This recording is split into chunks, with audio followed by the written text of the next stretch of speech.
Nadismaya ang ilang kamag-anak ng mga biktima ng extrajudicial killings sa pagtakas at muling pagtatago ni Senador Bato de la Rosa.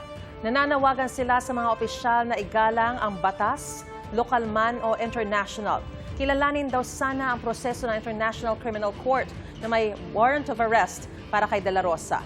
Si de la Rosa ay tinuturing ng ICC na co-perpetrator umano ni dating Pangulong Rodrigo Duterte sa war on drugs.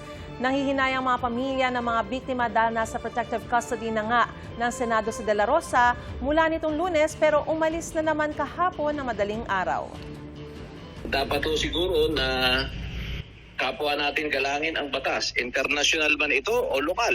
Kami ho ay ordinaryong Pilipino lang. Pero kami ho ay patuloy na humihingi ng tulong sa Senado ho, lalo na sa bagong liderato. Talagang nakakagalit, no? Kasi talagang ang tagal na namin hinihintay na mahuli si Bato dahil matagal na namin gustong kamtin ang hustisya. Sana hindi na nila pinaabot pa ng ganitong